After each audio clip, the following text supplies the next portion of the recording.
West Denver. Sleep deprived and heavily caffeinated. All right, let's do this then. This is the Jeff and Bill Show. I don't agree with that. They don't always agree, but hey, at least they have coffee. Coffee. And each other. I love you, man. God help us. I want to bless him. We need all the help we can get. Now here's Jeff Hunt and Bill Thorpe. The Jeff and Bill Show on News Talk 710 KNUS.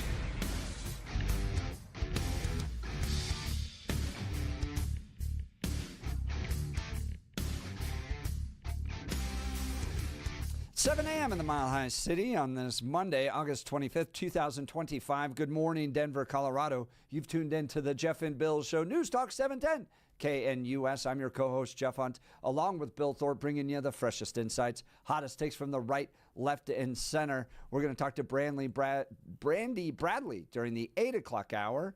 During this hour, we're going to get into the Trump-Rubio halting truck driver visas. This is pretty wild, especially after that last accident. I'm glad they're doing this. But could this have a big impact on the trucking industry here in America? Up to 20% of truck drivers in America are foreign-born. So what is that going to mean for the trucking industry? We'll talk about this hour. 8 o'clock hour, we'll be joined by Brandy Bradley. Give us an update on what's happening at the Colorado State Capitol. And then the FBI being sent down on John Bolton. Is this an effort to clean out the deep state corruption that's taking place, or political power being wielded against a political opponent? So, whole lots to talk about today. Now it's time, though, for news and comment with Blake Olson. Blake Olson. Blake Olson, news and comment. Hey, good Monday morning. 59 and cloudy in Denver, expecting a high of 73 today. This portion of the news sponsored by Pastor Camp Heating and Air Conditioning at 303-777-1234 to learn more about special savings opportunities on Lennox equipment. Our top story, 14 elected officials in Pueblo urging County Coroner Brian Cotter to step down following revelations that bodies were mishandled at a mortuary that he co-owns. Governor Polis also making the call, saying more needs to be done at the legislative level going forward. I think, frankly, we can agree needs to be reformed after this is the way that you remove a coroner from office that is subject to a criminal investigation, unable to do their job. In a joint letter, city and county leaders said Cotter's resignation is needed to restore public trust and integrity to the office. CDOT holding a public open house. Did you need something, Jeff? Oh, no, I was going to agree. Look, I'm not a big government guy, but where we were with funeral homes in Colorado was crazy. Okay, they had like zero oversight.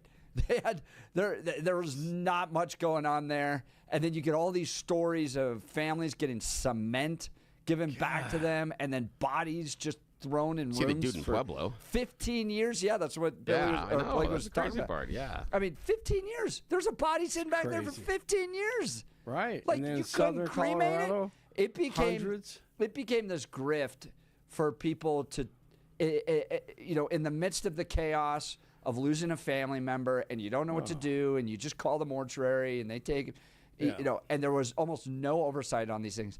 Look, I'm not a big government guy, don't like regulations, but when you have abuse after abuse after abuse taking place in this industry, reform the crud out of it. Absolutely. In my mind. Especially that industry. And the fact that they were just taking advantage of these families, man. Oh, that's horrible. Yeah. I mean, they've got a special place in you-know-where doing that. Yep. Unbelievable. CDOT holding a public open house to discuss an upcoming bridge and interchange project. Today's meeting will provide information about plans to replace Spear and 23rd bridges over I-25. The project will also include interchange improvements, including a diverging Diamond Interchange on Spear. The open house is scheduled to begin at 4 o'clock in the afternoon if you want to go to that. A deadly officer-involved shooting is under investigation in Denver. Happened in the 4900 block of East Donald Avenue early Friday morning. A domestic violence call was reported along with shots fired. In the same area, a man ran from the scene when officers arrived, which led to a struggle. Then the man allegedly pulled out a gun. Investigators said the struggle led to an officer firing one shot, causing the man's death. No officers were hurt, and multiple agencies are investigating.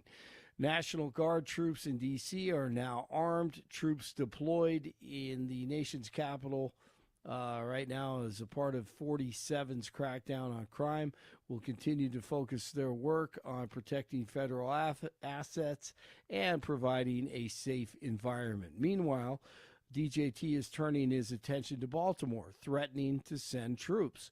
The Kremlin is quashing any hope that the war in Ukraine will end anytime soon. Appearing on NBC's Meet the Press, Russian Foreign Minister Sergei Lavrov said that there is no meeting planned between President Putin and Zelensky. J.D. Vance on the Sunday shows. We don't think it's in Russia or Ukraine's interest to keep going, so we're going to keep on pushing for a diplomatic solution. And one final point about this, Kristen, if you look historically, whenever you have a complicated war with a lot of death and destruction, it kind of goes in fits and starts. There are hills and valleys to the negotiation. We sometimes feel like we've made great progress with the Russians, and sometimes, as the president has said, he's been very frustrated with the Russians. And we're going to keep on doing what we have to do to bring this thing to a close. I don't think it's going to happen overnight. I think that we're going to continue to make progress, but ultimately, whether the killing stops, that determination is going to belong to whether the Russians and the Ukrainians can actually find some middle ground here. Well, Waymo in the Big Apple. There's a noon time protest today over New York City allowing for the testing of self-driving vehicles in Manhattan. Mayor Eric Adams just signed an executive order allowing Waymo to test autonomous cars in Manhattan and downtown Brooklyn as long as a person remains behind the wheel. While the New York State Federation of Taxi Drivers, as well as several other organizations, spoke out opposing this move, they point to safety reasons and concern it'll lead to a loss of jobs for taxi and rideshare drivers. The Independent Drivers Guild has an online petition calling for officials to halt Waymo's self-driving car testing. Scott Pringle, NBC News Radio, New York. Yes, 100% those Waymos are coming for your jobs. And I'm sorry, but you're going to lose them. I've ridden in a Waymo. They are awesome. Have you guys? No, I never have. I don't know about Billy. Have. Oh, they're so cool. Yeah, you are sold on them. One is the only thing that Jaguar has going for them right now. Is these Waymos. But it's a wild experience. I mean, it literally comes... freaks me out. Right where you are. Not meet over here at the stop or anything. I mean, you could be anywhere, and it'll come right up to you. And then it unlocks the door. You have to enter a little code. Beep, beep, beep, beep, beep. And then the doors unlock, and you get in them. And then you can sit front passenger or in the back. And it's a whole experience. Have you seen what's going on in Atlanta? No. Okay, in Atlanta, people are refusing the human-piloted cars and waiting for Waymos, the robot cars, if given a choice. Now, it's not everybody there, but there is a segment of the ridership. And here's the thing. They've tracked it to where people sometimes will spend up to 60 minutes, an entire hour, waiting for refusing. Refuse, checking back in. You don't want to talk to somebody. You have to smell their they don't. And the reason I ran across this is because that was one of the hurdles for adoption. It was, will the consumer be okay getting into a vehicle with someone with a robot, with not having another human driving or anything else? Sure. And the counterpoint in this conversation, and the thing that I was reading this weekend, was that, well, at first we told kids not to get in cars with strangers. Right. Now we all seem okay with that. So it's going to be okay. Since we broke in that behavior, they thought breaking the behavior of driverless cars would be easier. If they had started out with driverless cars, they said that would be a much larger hurdle. But since we got in the cars with strangers already, and the other one that they're finding is there are certain demographics that are preferring the robot cars. And those are younger riders and female riders. Ooh, they're absolutely. 100%. I believe that. Yeah, they're preferring 100%. it. Yep, exactly. I mean, it is. It's a great experience. We did it. I put all the kids in, and I'm like, let's just go get some ice cream. Yeah, Let's just try see it. what this thing's like. So we go get ice cream, take the Waymo back. Wonderful experience, no problems whatsoever. It's super cool. It's relaxing. Now it goes the speed limit, right? Funny. Okay, So I gotta talk about that you're too. just going to go the speed limit. Yes. And as a result, but as the primary driver, right? I drive the family vacations. I drive to work every day. I pick the kids up from school. I am driving all the time. Oh my goodness, dude. I just kicked back. Yeah. I enjoyed it. I didn't have to talk to, and I don't mind talking to the Uber driver. Look, I'm an outgoing guy, so I can talk. It's no problem. But I've got family members that are introverts. They hate it. Yeah. In fact, one of the interesting things was that Uber had said recently their automated or robo-taxis are more efficient in 99% of the cases than the human driver. And what they rated it on is number of rides handled per day, which obviously the human will need a break. Yeah, where bathroom, the robot doesn't. food. Yeah. The other thing they're finding, though, is that for us humans, we have drastically underestimated the time that it takes us to get anywhere because we're speeding. that normally because we're in the car and we're speeding, we're like, oh, it only takes me 20 minutes to get there. But if you're driving the speed limit, it takes you 35. And so people are getting into the robo-taxis thinking they're getting there late, not understanding that, no, when you actually follow the rules, you get there a little later. I did see, though, that what will happen eventually when they're all or a majority of robo cars. Like, so imagine you come to a stoplight and you have 5 cars backed up at a stoplight. Yeah. Then the green, car 1 goes, car 2 then goes, car 3 then goes. And so there's a delay because there's a human response. Oh, now the car is gone. Now I can go. What will happen eventually is that car turns green, all will go. Yeah. Because they can all program with each other. That's going to be... And things traffic will actually reduce. Here's the crazy part. Okay, now that we're going to go really down this rabbit hole, because again, Bill does this at times, because I find these things and keep pulling these threads. And one of the super smart people that I read said the change in robo-taxis and self-driving cars will be once the cars start to talk to each other. And the reason being is, okay, let's do a little bit of math here, just a little bit of physics as well. When you're driving down the highway and you're like, and all of a sudden you come to you've had to slow down. You're doing 55 or 65 or 75. You've had to slow down 25 miles or more. And you get up there and everybody's all bunched up and then there's no accident, no nothing. And then you're breaking through and you're like, what the hell happened?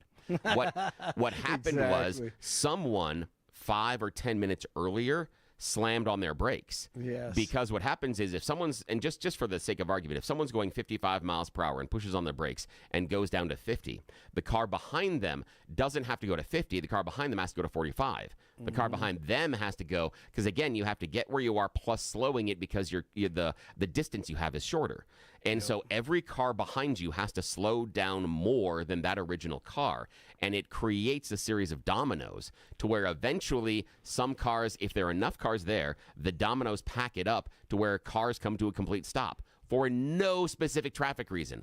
Only because the one person 10 minutes ago who's long gone, you can't honk at them, you can't wave the one finger at them, nothing. They're gone, they think that everything's fine, and they've created this traffic jam. Exactly. But if the cars are talking to each other, we all know how to slow down together. So instead of going from 50 to 55, a car might be able to slow down to 53, and then everybody keeps moving. Right. That's going to be the thing. I think the traffic's going to go. And guys, think about this as dads. What's going to end up happening if you don't have to drive and do all the pickup stuff, right? Because it's not some weird creeper picking up your kid to drive around. It's a robot. It's an autonomous robot. Yep. So after school sports are going to change. And then, guys, think about this. Think about the burden on your family financially with these cars. You have to pay gas. You have to pay insurance. You have to pay repairs. What if that all goes out the door? Now you only take a car when you need it. It picks you up. It picks your kids up. It's driving them off. You're not having to pay annual insurance dues. You're not having to pay gas every week the way that you currently do with your own car. You only pay it when you. I mean, guys, this is everything's going to change with these autonomous cars. The really crazy thing is that this scares the car insurance companies to death. The State Farms, the Geicos, the Nationwides, they are scared to death. And in fact, they've been working on this for better than 15 years because they know it's coming, but they know after we all get the robo-taxis or the automatic drivers, we're not going to need insurance. And the other thing we're not going to need, we may have a little bit of it, but we're not going to need it at the level, because if you're in the robo-taxi, there's going to be a level of responsibility the individual person in the car no longer absorbs. So you wouldn't be necessarily responsible for the crash that happens on your way to work. There is going to be some the company's going to have shared to pay. responsibility. But then also think about it. There's not going to be as many accidents. Exactly. So they can reduce the amount that they actually have to collect. And size and scale. If they're insuring the company, insurance goes down based on numbers of vehicles you insure. So if I have one vehicle, 5 vehicles, or 3,000, I get a better deal on my insurance if I have the 3,000 vehicles. So again, they know they're going to be making less money. The insurance companies are scared to death of this. Yeah, scared to death. There's no doubt. There's so many text messages on this. Jason in Denver saying people are going to accept Waymo. Remember, 100 years ago, every elevator had a human operator. Yeah. Great point. Right. Oh, that's a great point. And then Joan bringing this up. I've told my kids this. I said, you will be the last generation in human history that will learn to drive a car. Yeah. Wow. And there's some things with, I have a person in my immediate family that does have a brain injury. And so the idea of letting that individual navigate the rest of their world, because right now this person, it's hard for them to get out of their regular neighborhood because something that is new is hard to absorb, and it's hard for this person to navigate new streets, and getting into a new area becomes very, very difficult and confusing. I also have my mother who's recovering from knee surgery, and she's in her 80s. The idea of her in a robo-taxi is much better than having her get down. I mean, we were talking about she was going down to see some friends the other night, and we were literally discussing where she's going to be able to park the car, because it's going to have to deal with the idea is that it might be on an incline. Is it going to be here? She knows it in one parking lot. It's angled a little bit, and she's like, I'm worried about getting the car door open, and then it will swing back on me while I'm getting out. None of that happens. None of that in the Waymo, because it'd be dropping her off right in front, on the flat street where it would be. She said that would be the easiest thing to do, is just get out of the car right there in front of the location where she was going. That's what the Waymo will allow. It'll allow disabled, and it'll allow the elderly an access and a movement they haven't had. It's going to be amazing if we ever get to this. But it's an if. That is wild. Yeah. Who knew that Hillary Clinton was way ahead of the times? She doesn't know how. She doesn't know how to drive a car, so she was way ahead of all of us. Joan pointing out in the text messages, look, kids these days don't know how to drive stick shifts. So it's just a progression of that. Right? Absolutely. Yeah. Oh man, it's sad though. It is so sad, and I've told the kids, because there is a visceral connection to understanding what the car does when you learn to drive a manual that you don't have with an automatic. Yep. Absolutely. And I pitched every one of my kids so far. I'm like, you understand, manuals are going away. I'll teach you, and you can get them cheap. There have been 2 times with kids in my house where I've like, here's a manual transmission. This car is like $2,500 less than what you get as an automatic. I'm willing to eat the extra cost. Let's go and get it. Let's do that. No, and then by that time it's gone, and they come back months later. Maybe too late now. Too late. Oh, man. Sorry. And I just thought, what happens to cruising? I grew up in Longmont. Main Street was a big deal, man. What if? So we have all these Waymos cruising, and no high school kids will be driving. They'll just be talking to each other. They're already. They don't go to the mall. They don't really go to the movies. True. They Good don't all point. go hang out somewhere on a Friday night. That's all. Okay. That's all old stuff. Well, since we're just going to do this, we're just going to run around all over the place this morning. Okay. When Billy was younger, back in high school, there are friends of ours that live way out east, and was spending the summer with them, working on the farm. And so it was Friday night, and I'm kind of like, hey, what are you guys going to do? I'm like, oh, we're going to go into town. Okay. And we're going to go cruising. Okay. Which I'm Denver. We can roll. We do a lot of places. This was about 2 blocks of Main Street. Yeah, and, right. And so Absolutely. we would slowly in the car drive down 2 blocks, and then we'd turn around, and then we'd drive back the other 2 blocks. And after we did this twice, I'm like, we keep doing this. Why? Well, until we find someone. Okay.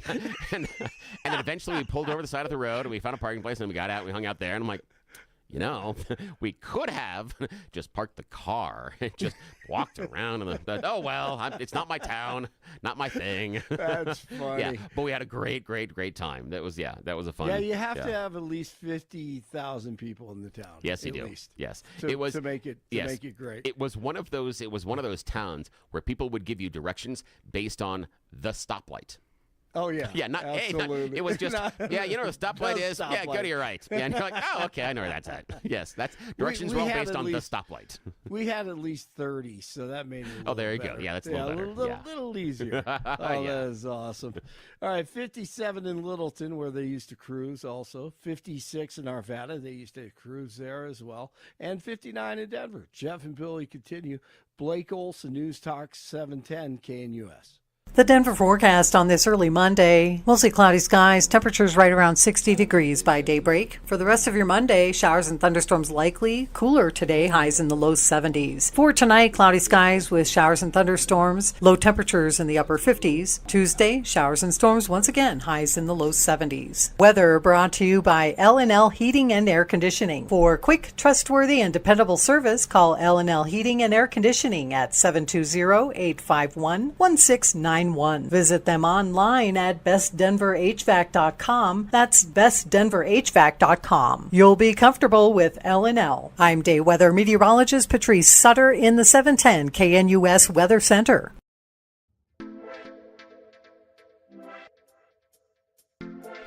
Welcome back to the Jeff and Bill Show. Speaking of automation, the trucks may be going this way too.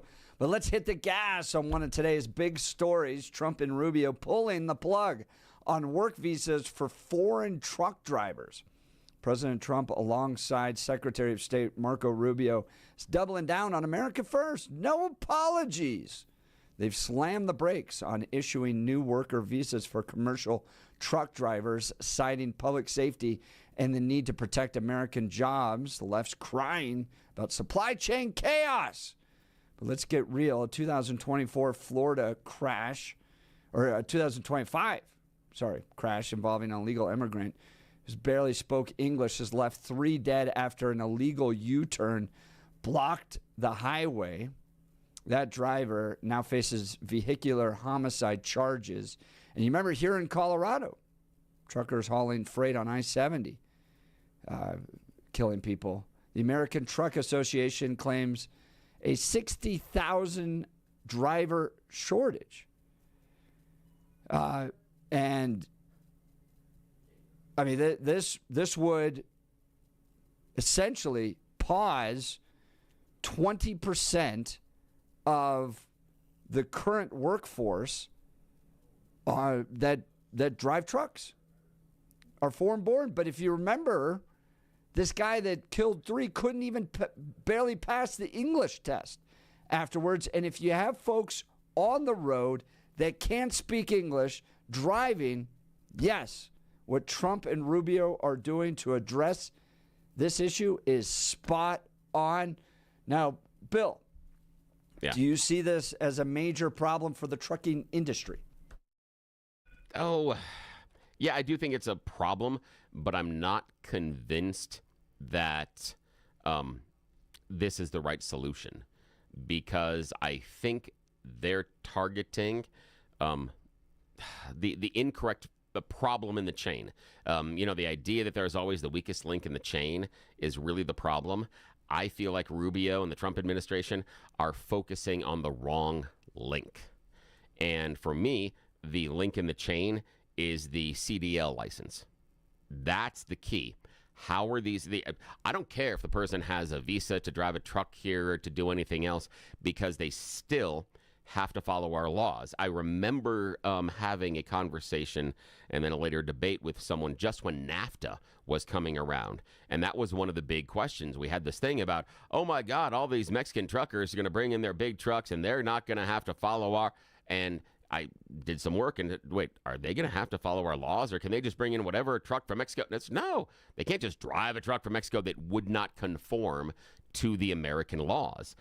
Just like you couldn't bring a car in here. Let's say a car isn't allowed to be imported into the U.S. You couldn't take it to Mexico and then drive it into the U.S. It wouldn't be street legal. And so they said they would have to, and again, all the truck drivers would also, at the time when NAFTA was being ratified, all the truck drivers would have to follow the applicable U.S. laws. The issue being that they would then be able to go back and forth across borders like they did and make it faster and whatever. But that was the idea.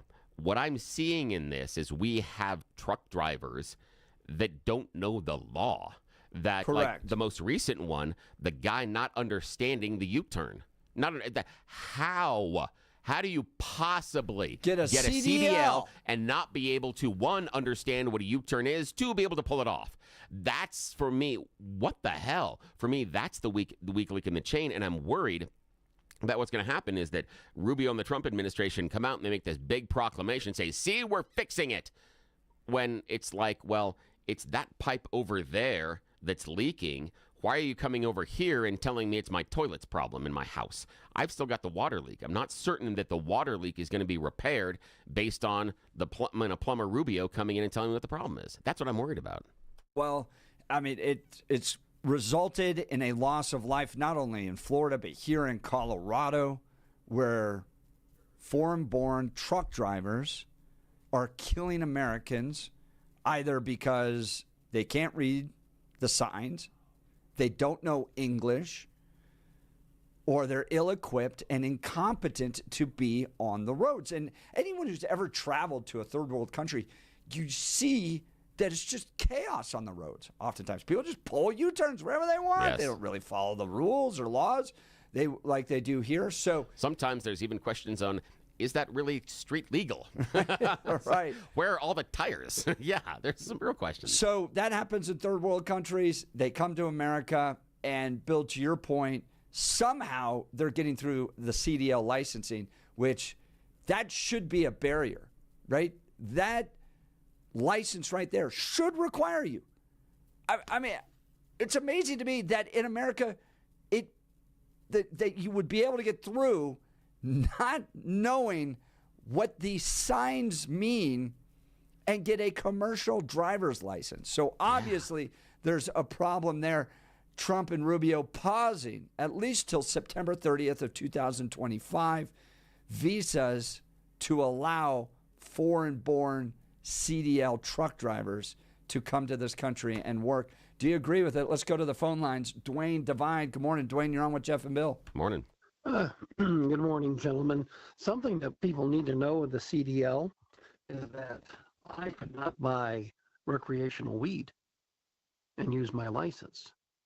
I would be flagged immediately. Yes, I would be flagged immediately. So that automatically says, well, if he's buying it, he's probably using it.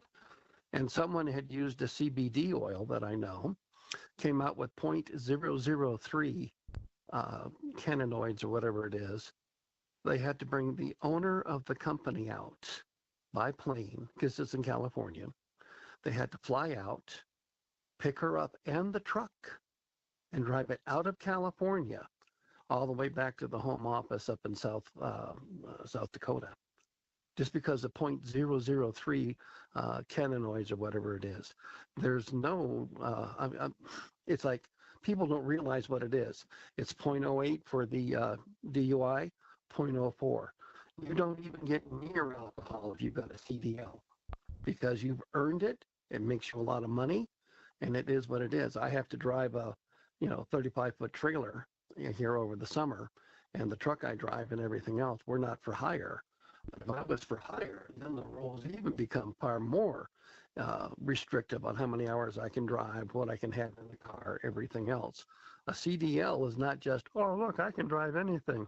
I'm qualified to drive anything from a Peterbilt all the way out to something out at the airport. And that's, through the levels of everything I've done. As far as self-driving cars, it's never going to happen because the transponders aren't out here on country roads. So you folks in the city may have it, but there's no way on my 3 miles of dirt road before you come out to the compound am I going to have a Waymo trying to find out where the hell I am. So that's going to be an interesting point as well. Yeah, I think that I live out in a rural dirt road as well. That'll be the last place that I think the Waymos end up. But for Highlands Ranch, suburban families, 100%. I think they'll take advantage of this. It's going to make their lives a lot easier. Appreciate the call, Dwayne. Thanks so much. Dwayne's line is open, 303-696-1971, 303-696-1971. Those CDLs are valuable. Yeah, they are. But as we've seen with the E-Verify, people found ways to get through this stuff. And with every industry, I mean, look at the funeral industry. Oh, we're talking about. People find ways to make money and bypass requirements, all that stuff. I think that's what we're seeing with CDLs. So for Trump to at least pause this, figure out what's going on, and make our roads, highways safer from people who can't even understand the signs when they're out there driving, it needs to be addressed. It's resulted in the death of people here in our own state. I'm glad Trump's doing it. We'll get to the rest of your phone calls. But, hey, summer is a time to look and feel your best. But I'm not talking about your abs or tan, guys. I'm talking about your hair. Restore that bald spot, reverse your receding hairline, or add volume to thinning during Advanced Hair's once yearly summer savings event. Advanced Hair's simple one-day treatment begins to regrow your own natural hair the very next day, and they guarantee your new hair will grow. There's absolutely no one I trust more than Dr. Tanya Pauls and her team at Advanced Hair. Take advantage of your flexible summer calendar and get the most hair for your dollar. Advanced Hair's summer sales event is on for a limited time, so get the details and schedule your free consultation today. Here's their phone number, 720-459-HAIR, 720-459-HAIR. One-day treatment, life-changing results with Advanced Hair. Your new hair is guaranteed to grow. Check out the incredible before and afters and take advantage of their best offer ever. 720-459-HAIR, advancedhair.com. Advancedhair.com will continue. Phone calls and texts. You're listening to The Jeff and Bill Show. This is Denver's Talk Leader, News Talk 710 KNUS.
Welcome back.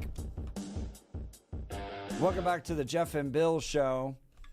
President Trump, Marco Rubio pausing the visas for people that want to come to America to be a commercial truck driver. Is this the right move after 3 people died during an illegal U-turn that took place just about 2 weeks ago now? It was down in Florida, and it was an Indian national undocumented immigrant who allegedly caused 3 deaths due to an illegal U-turn. Couldn't pass the English test that was given on the roadside after the crash.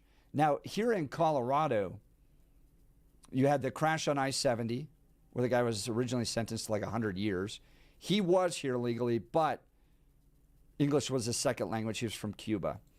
Then you had the crash on 285, where that guy was here illegally, and he's now been detained by ICE and deported. That took place in 2024, about a year ago now. So is it right for the Trump administration to step in and go, we're pausing this, no more work visas, CDLs, we're going to figure this out, we're going to get clarity on how these guys are even getting their CDLs if they can't read the signs in English? And we have people's lives at stake here. What do you think? Let's go to the phone lines. Pete, Centennial. Good morning, Pete. You're on with Jeff and Bill. Morning. Hey, good morning, you guys. It's a treat to be able to talk on the most interesting Denver radio station. Oh, thank you. Thank you. Yeah. Well, I left a teaching career in 1998 to go earn money, and I started driving a semi over the road. And I retired just a few years ago, but you can imagine how much experience one would have over, 20 years. And I've driven in every state, of course, but Hawaii. And I never went up to Alaska, and I drove up but I did drive up in Canada. I've done an awful lot of work on the border, but it's easy to get in the weeds because it's a very complicated, it's a huge, huge subject. And trucking, I think, is America's largest employer industry-wise. But to give you some perspective, down on Interstate 5 in California, just south of Stockton, there's a section there that and now, I've only seen the pictures. I haven't extensively studied this, but I think that the driver was Sikh. And I mentioned Stockton and Interstate 5. There's a section down there in California that is predominantly a Sikh community, and the Sikhs are extremely established. Since I started driving, as a trucking community, very dominant, and they're very dominant in California. I think one of the key things to recognize here in the trucking industry is, we talk about all these different regulations and everything, and I did teach at a trucking school, helping people get certified. So I've had that experience too, with all the legal aspects to it. But there are, if I recall from the news reports, both Washington and California, ones who issued him the CDL license. And I mentioned cultural. There are sections in this country you can drive, and for 100 miles, you can stop in every business along the way, and you will feel like you're in a foreign country. And there are many, many times I've been down along the border, truck stops and businesses that I go to, nobody speaks English. So we know that there's all kinds of, it's the Federal Motor Carrier Safety regulates this federally, but there has to be all kinds of leniencies given within regions. And again, the Sikhs are predominantly in California as a community and up in Washington, and those states the state is the one who issues the CDL. Now, Pete, I got a question for you. One of the things we're talking there is kind of the interpretation of our road rules, our laws, and our languages. One of the things we've discussed here is the understanding of operational English. Now, again, on your experience, it's kind of three different levels. One, I'm looking for, does the driver, what level, would you rate them if they can't speak English, but they can see and understand our road signs, which I'm assuming you'd have to do in order to pass the CDL, versus the idea of someone that is being conversational or somewhat fluent in English. And what I'm going back to is the guy that we had most recently who killed the people based on the U-turn he was doing in the truck couldn't pass the English test by the side of the road. But in your experience, does that mean that he then might not have been able to pass the CDL portion of the test? I mean, what do you think? What's your experience? Well, essentially, what I'm driving at is that California, somewhere along the line, some official has to have allowed some type of leniency, allowing this person to drive. And earlier, what you were talking about, NAFTA, I started driving right after NAFTA was implemented, and the allowance for trucks coming into the United States was hugely liberalized from the trucks originating in Mexico. And the limitation they had was they could make a delivery within the United States, the destination of their freight, but they had to immediately return to Mexico.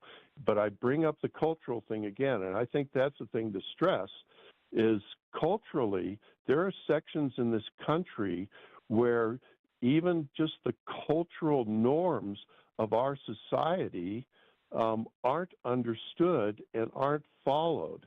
And that person who made that up in Florida, it was just a boneheaded. It wouldn't have mattered if it was an illegal turn. The way he operated the vehicle it was as though he didn't understand the road he was on. And according to news reports, he was pulled over in New Mexico, and New Mexico is one of the most liberal states also. But they are regulated federally. But he didn't even pass the roadside inspection. Roadside inspections are very common, and every single time you cross a state line, you are subject to roadside inspections. Every single time you go through a way station, you are subject to roadside inspections. Every single time you are observed by a highway patrol, you are subject to roadside inspections. But if there is a breakdown within the system where the system is being culturally interpreted and leniency is being granted, and you get along the border, and unless you've spent a lot of time on the border, you don't really understand that you're walking into a totally different cultural interpretation and legal interpretation of what America is all about. Yeah, Pete, Centennial, great call. I love the experience of our listeners who spent decades, like he mentioned, driving trucks, training, giving us a call to give us insight. It's fantastic. Yeah, thank you. Text message is great on this, too. How can they read warning signs on message boards? The answer is they can't. Others saying we need to be prosecuting whatever CDL training school approved this guy. I agree with that as well. And I agree with President Trump Marco Rubio, saying we're going to pause some of these visas. We got to figure out this problem. You not only have dead people in Florida as a result of this, you have people right here in Colorado, our own neighbors, that died because of these foreign-born CDL drivers. Questions as to whether or not they were properly trained. Could they understand the signs? Let's get a hold of this issue. Let's get crystal clear. Our own family members' lives are at stake based upon this. All right, join the conversation. Give us a call, 303-696-1971. Text us on the Dan Caplis Law text line, 720-819-5115. You're listening to The Jeff and Bill Show. This is Denver's talk leader, News Talk 710, KNUS. Wake up, Denver. There's no better place to start your morning than IHOP, where the pancakes are fluffy, the coffee is hot, and the smiles are endless. Wednesday, August 27th. Join Jeff and Bill as they broadcast their show live from IHOP at 1595 South Colorado Boulevard in Denver. You're officially invited to be part of the excitement. Come grab your favorite breakfast and watch the Jeff and Bill Show in action from 6 to 10 a.m. Don't forget to try the special Jeff and Bill breakfast. Pancakes, any style eggs, and crispy bacon, all for just $7.10. It's a deal as good as their hot takes. All they need is you. Bring your appetite, bring your friends, and kick off your day with great food and great conversation. See you Wednesday, August 27th at IHOP.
Welcome back to the Jeff and Bill Show. Trump and Rubio pulling the plug on work visas for foreign truck drivers.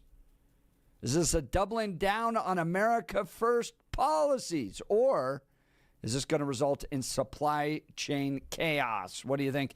Let's go to the phone lines. Mary, Wyoming. Good morning, Mary. You're on with Jeff and Bill. Yeah, good morning. Hi, good morning, guys. I had a CDL.